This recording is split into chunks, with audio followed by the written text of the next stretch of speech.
Assalamualaikum warahmatullahi wabarakatuh. Halo semuanya, jumpa lagi nih dengan aku Sofia Malinda. Di episode kali ini, aku akan berbicara mengenai tips menghadapi rasa galau. Sebagai manusia, tentunya kita pernah merasakan galau. Dan hal ini pun membuat hati kita menjadi tidak enak. Penyebab rasa galau yang ada dalam diri kita disebabkan oleh dua keadaan, yaitu ketika hati kita sangat menginginkan dunia, entah itu berupa harta ataupun perkara-perkara lain yang menyangkut hubungan duniawi, dan galau yang terjadi tanpa sebab. Dalam kitab Majmu Fatwa menyebutkan bahwa galau atau kegundahan seperti itu biasanya akibat dari dosa-dosa yang pernah kita lakukan.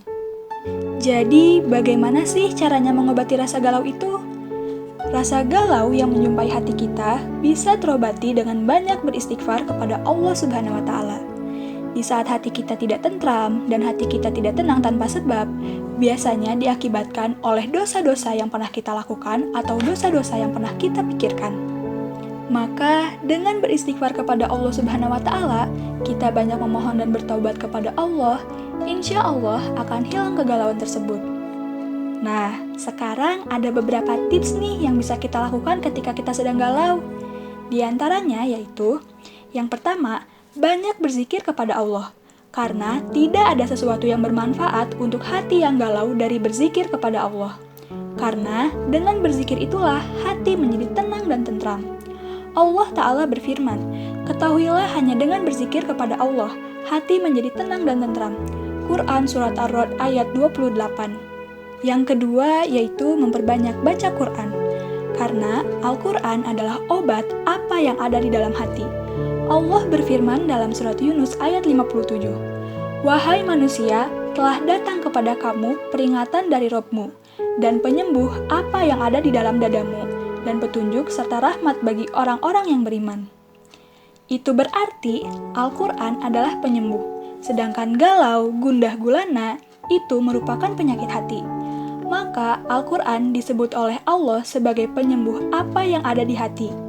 Maka di saat itu kita banyak membaca Al-Quran, mentadaburi Al-Quran, insya Allah dengan cara seperti itu hilanglah kegalauan kita. Yang ketiga, mendekatkan diri kepada Allah Subhanahu wa Ta'ala. Kita harus ingat, sesuatu yang kita harapkan, yang kita inginkan, tidak mungkin bisa kita raih kecuali dengan izin dari Allah. Apabila kita bertawakal hanya kepada Allah dan kita serahkan semuanya kepada Allah dan kita berusaha untuk ridho dengan ketentuan Allah Subhanahu wa Ta'ala, insya Allah hati kita tidak akan gundah gulana, hati kita tidak akan galau kembali. Dan yang terakhir, jangan mengadu kepada manusia. Di saat kita gundah gulana, di saat kita galau, jangan sekali-kali kita mengeluh dan mengadu kepada manusia. Karena mengadu kepada manusia tidak ada manfaatnya sama sekali. Adukanlah semuanya kepada Allah, sebagaimana Nabi Yakub ketika sedih karena kehilangan anaknya yang bernama Nabi Yusuf. Maka ia pun berkata, sesungguhnya aku hanya mengadukan kesedihanku, kesusahanku, hanya kepada Allah Subhanahu wa Ta'ala. Quran Surat Yusuf ayat 86. Maka dari itu, di saat kita ditimpa kegalauan, gundah gulana, segeralah kita obati dengan hal-hal positif seperti banyak berzikir kepada Allah Subhanahu wa Ta'ala, membaca Al-Quran, berusaha mendekatkan diri kepada Allah. Insya Allah, dengan melakukan tips-tips di atas, hati kita bisa menjadi lebih tenang dan tentram. Demikian, inilah sedikit penjelasan mengenai tips-tips menghadapi kegalauan. Terima kasih telah mendengarkan podcast ini. Semoga podcast ini dapat membantu kalian semua dalam mengobati rasa galau. Sampai jumpa lagi di podcast-podcast selanjutnya. Wassalamualaikum warahmatullahi wabarakatuh.